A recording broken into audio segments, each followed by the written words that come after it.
그러니까 맨날 스님이 정치 얘기만 하다 보니까 좀 식상한 것 같고, 그래서 오늘은 요즘에 임산부들이 이제 출산날을 제왕절개를 했을 때, 자연분만은 해당이 안 됩니다만은 제왕절개를 했을 때, 자, 어느 날을 잡아서 아기를 출산을 해야 되냐, 이게 상당히 궁금할 거예요. 그래서 오늘은 스님이 제왕절개를 했을 때 그 출산 날짜를, 신생아 태어난 날짜를 잡는 법에 대해서 좀 알려드리고자 이 영상을 좀 찍게 됐습니다. 자, 우선 신생아 출산 날 잡는 법. 지금 마침 스님한테 11월 출산 예정일이 11월 13일이 되는 남자아이, 요즘에는 뭐 보통 3, 4개월이면 남자인지 사내아이인지 또 여자아이인지 다 이제 분간이 되죠. 성별이 분간이 됩니다. 그런데 여기는 지금 남자아이인가 봐요.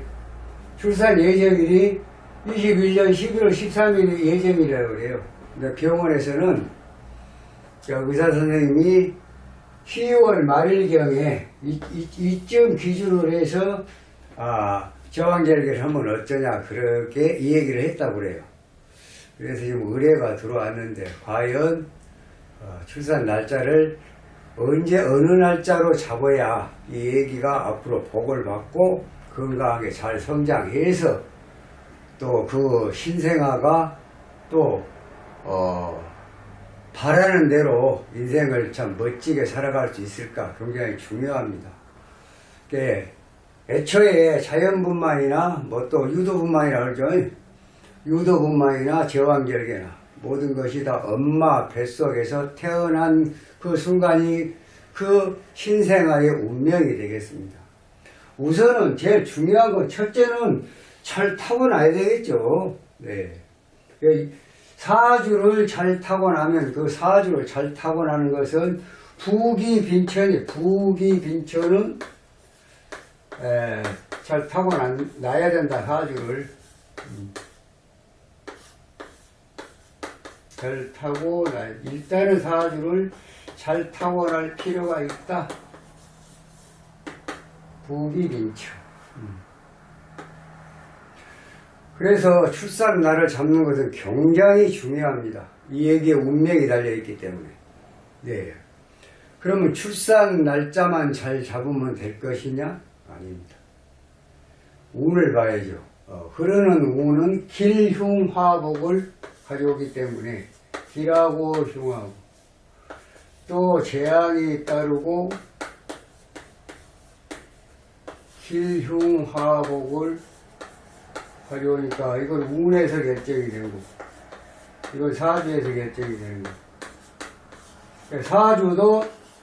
사주에서 부기빈천이 대개 결정이 되기 때문에 사주도 잘 타고나야 될 뿐만 아니라, 흐르는 운도 사주에 맞춰서 운이 흘러줘야 된다. 역운이 되면 안 돼. 반대 운으로.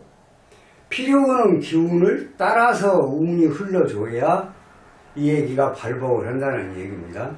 자, 그러면 우선 지금 2021년도 10월 30일을 기준으로 하면은 신축년 무술월까지는 나옵니다. 이게 월이고 이게 연이죠. 신축년. 자, 이렇게 되면 우선 해와 달은 나옵니다. 그러니까 이 얘기가 몇 월 달까지는 나오는데, 그럼 이제 태어난 날을 정해야 될 거 아니에요. 그럼 10월 30일을 출산, 이제 예정일이 실질적으로 11월 13일 출산 예정인데, 의사가 이제 제왕절개를 해보자. 이 날짜를 기준으로 해서 플러스 마이너스 3일에서 한 5일 정도 전후, 그렇게 돼서 한번 해보자. 그럼 결국은 그 전후로 생각하면 10월 26일, 26일부터 11월 4일까지 대개 하나, 둘, 셋, 넷, 다섯, 여섯, 일곱, 여덟, 아홉, 열, 보통 전후 5일 정도. 그래서 지금 26일 날을 봤더니 정미일이에요. 정미일. 자, 이렇게 보면 정화가 술중정화에 통근하고 미중정화에 통근을 했다. 그런데 토가 너무 많다. 토생금, 화토금. 불은 통근을 했지만 토를 만나면 설기가 심해서 또 토가 금을 도와주면 재설, 두 번 설기되니까 굉장히 무력하죠. 그러니까 결국은 이 사주는 토를 따라가면 어쩌냐 이런 결론이 나옵니다. 그래서 시를 진시 정도, 갑진, 진시 같으면 갑진시가 됩니다. 야, 불은 한 점인데 토가 너무 많습니다. 토, 무토, 투출, 토생금. 자, 그러면 정화가 식상이 태왕하니까 지금 식상이 태왕하니까 목을 가지고 식상을 억제하고 불을 도와주는 진상관 용인격을 해서 간목을 용신으로 봐야 되지 않냐 이렇게 생각할 수도 있습니다. 하지만 지금 간목은 술월에 시루조락이 됐습니다. 음력 9월달에 나무는 낙엽이 떨어진다. 수분이 부족하니까 낙엽이 떨어진다. 결국은 그런 간목이 진술충이 되어 있습니다. 여기 충미충도 물론 되어 있습니다만. 결국은 이 나무가 비록 진토에 통골해서 뿌리는 내렸지만은 이 많고 강한 흙을 억제하고는 역부족이다. 그래서 결국은 이 사주는 종화제격이다. 불이 나무의 도움을 받지 못하고 나무가 흙을 억제하기가 상당히 부담스럽다. 억제할 수가 없습니다. 그렇기 때문에 나무의 도움을 버리고 내가 가장 강한 쪽을 따라서 종화 잘 배웠죠? 종화 생제 제격 종화 제격입니다. 종화격이 아니라 종화 제격이다 그 말입니다. 식상생제. 그래서 결국은 화운과 토운과 화운과 금운. 자, 그러면 우선은 달이 정해지면 사내 아이 같으면 지금 뭡니까? 월주를 기준으로 연주가 음이면 역행하고 양이면 수맹을 해요. 무기경시, 양이면 무기경시, 음이면 정유로 가겠죠. 정유, 병시, 역행하니까 을미, 갑옷. 대사, 임진, 신묘, 격인 이렇게. 그럼 결국은 화와 금과 또 토와 그 다음에 여기까지 화토금으로 흘렀다. 화토금으로 흘렀다. 운이. 이 얘기가 그렇습니다. 화토금의 운으로 흘러갑니다. 자, 그래도 결국은 불의 운도 좋고 금의 운도 좋고 불도 이 불은 병신합 수국화 그러니까 뭐 크게 지장이 없습니다. 신금. 그럼 결국은 26세 전에 뭔가를 자기가 취하고 싶은 것을 다 취할 수 있는 그런 사주가 되겠습니다.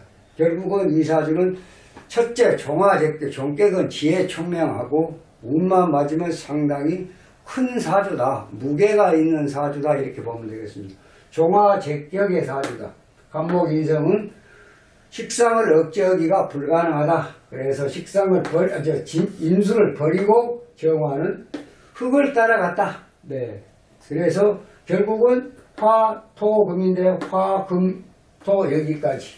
물론 천간으로 간목, 을목이 들어옵니다만은 종격에서 천간으로 예를 들어 들어온 것은 그냥 보통 운으로 보는 거예요. 평범한 운입니다. 나쁜 운은 아닙니다. 그냥 평범하게 봅니다. 평사주 같으면 상당히 영향이 있는데 종사주는 그렇지 않습니다. 자, 그래서 결국은 이 지금 태어날 신생아는 10월 30일을 기준해서 10월 26일 하나 이제 당첨이 됐습니다. 결국은 10월 26일 날짜에 시는 진시 아침 7시 반부터 9시 반 사이에 제왕절개를 하면 된다. 개복을 하면 된다. 이렇게 보겠습니다. 자, 그 다음에 이제 무신을 또 대입을 해봐야죠. 여기다가 무신을 또 대입을 해봅니다.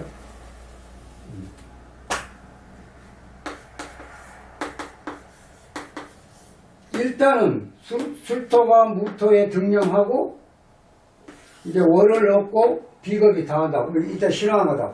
신앙은 뭐 관이 용신이잖아요. 우선 관. 여기다 이제 관을 넣어봐요. 자, 이제 목을 넣어보자. 목이 관이니까. 아니면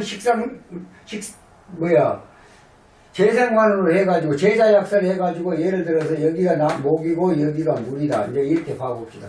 결국은 이 사주는 신앙하니까 목에 관을 용신으로 하면 지금 뭡니까? 무신이니까 식상이 너무 강하잖아요. 근데 식상운이 들어왔다고 합시다. 뭘 이루겠습니까? 상당히 힘들다. 그래서 이건 아니다. 네. 또 28일날 기후도 아니다. 자, 이제 29일날 경수를 한번 보게요. 이제 30일이 지금 30일날 수술을 하면 어쩌냐고 했는데, 자, 경수를 한번 보게요. 경술이다. 경술이 있죠. 아, 네, 배광이 두 개나 되네요. 자, 그럼 결국은 이거 뭡니까? 술토가 너무 많아. 병금, 신금. 그럼 자, 이것을 어떻게 해야 되냐? 여러분들 어떻게 하고 싶습니까? 흙이 너무 많다. 술월의 금은 강합니다. 신금도 있고, 축중신금, 술중신금, 술중신금. 금도 강합니다. 근데 토가 훨씬 강하죠. 이럴 때는 차라리 종인격, 인수종강격으로 만들면 어쩌냐. 그래서 시를 개미시 정도, 미시로 잡아봅니다. 어차피 인수를 따라가는 인수종강격, 종인격. 그래서 이런 경우는 화토 금운에 발복을 하기 때문에 미시 정도 하면 어쩌냐. 그래서 결국은 29일날 출산을 하면 오후 1시 반부터 3시 반 사이에 출산을 하면 된다. 이것도 이제 당첨. 그 다음에 이제 30일날 이제 병원에서 수술을 하면 어쩌겠냐 했는데 30일날은 신해가 됩니다. 자, 신해를 한번 보게요. 신해.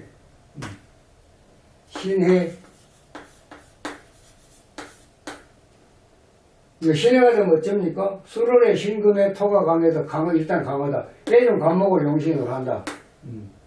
예좀 간목을 용신하면 이런 금운에 어떤 것입니까? 발복을 못한다. 그러니까 이것도 안 맞다. 임자도 안 맞고 개축도 안 맞고. 갑인을 한번 볼까요? 나무를 한번 볼까요? 나무, 갑인을 한번 봅시다. 제다신약이에요. 비겁을 용신으로 한다. 이런 금운에 인신축 떨어지면 난리 나죠. 그래서 이것도 안 맞다. 자, 11월 4일날 보면 병진이 되죠. 병진.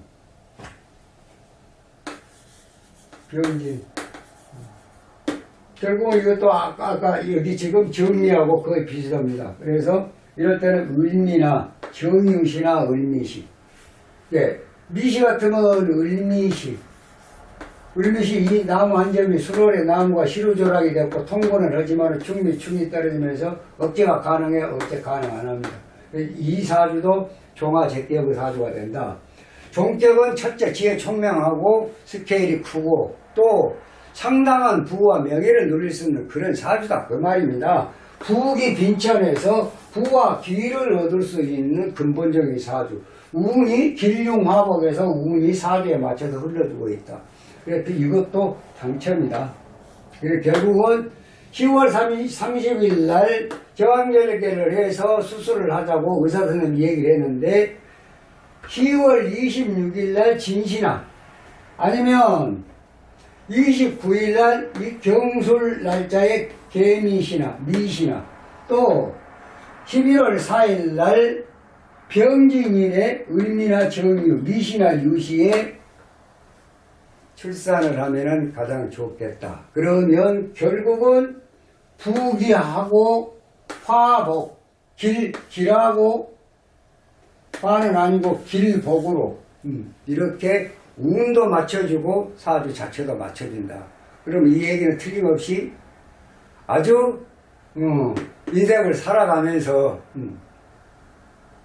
크게 발복을 해서 본인이 원하는 것, 다 취하면서 살 수가 있다. 그래서 결국은 지금 그 출산 예정일을 잡는 것은 제왕절개를 하는 그 날짜도 중요할 뿐만 아니라 운의 흐름으로 봤을 때 그 사주하고 물론 시까지 다 정해야 되겠죠. 그 사주하고 그 다음에 운하고 사주의 용신을 갖다가 이 지금 흐름으로 운의 흐름으로 맞춰주면 금상첨화 아니겠습니까? 그래서 오늘은 신생아 출산 날 잡는 법은 이렇게 잡는다. 이렇게 잡아요. 자, 이제 이렇게 잡아가지고 신생아 태어나면 이제 이름 지어야 될 거 아니에요. 이 얘기가 지금 성이 뭐예요? 성이 김씨예요. 김씨. 그러면 불흑 나무 김씨면 나무입니다. 끝에다가 풀 가운데 중간자리 풀 끝에다 토 목생화 화생토. 아 좋네요. 화토로 지으면 돼요. 화는 니은 디귿 니을 티읕으로 시작되는 한글. 끝에는 끝자는 이음과 히읗. 뭐 김동리 동현 끝나거나. 이런 식으로 이름도 사주가 예를 들어 태어나면 이름도 이렇게 지는 거 사주에 맞춰서 사주 용신에 맞춰서 이름을 진다. 그러니까 사주를 정확하게 분석을 못하면 이름 지어놔봐야 하나 허당입니다. 이거 지나 마나예요. 사주 분석을 용신과 희신을 정확하게 찾아서 이름을 지면은 금상첨화다. 그러면 이 아이는 출생할 때부터 복을 받고 나온 거죠. 이렇게 중요합니다. 보통 자연분만은 그냥 이렇게 저렇게 나오는 대로 아기가 이 세상에서 나와서 나는 이 세상을 지금 이 날짜에 나오고 싶다 그래서 그냥 자연스럽게 나온 게 자연분만인데 이것은 완전히 이 얘기야. 그러니까 자연분만도 분만이고 이렇게 제왕절개도 유도분만도 마찬가지고 일단은 아기가 엄마 배를 트고 나왔을 때 그게 바로 자기 운명이 되니까 몇 년 몇 월 며칠 몇 시에 된 게 운명이 되니까 우선 이렇게 제왕절개를 해서 잘 맞춰갖고 태어난 것도 자연분만하고 똑같다. 그런 내용입니다. 그렇기 때문에 날짜 잡는 것도 굉장히 중요하고 또 날짜를 잘 잡았으면은 운의 흐름에 따라서 날짜를 잡아야 된다. 운의 흐름에 따라서. 그 말인지 아시겠죠? 자, 오늘은 신생아 출산 날 잡는 법을 좀 잠깐 설명을 드렸습니다. 다음 시간에 좀 더 좋은 영상 가지고 찾아뵙도록 하겠습니다. 감사합니다.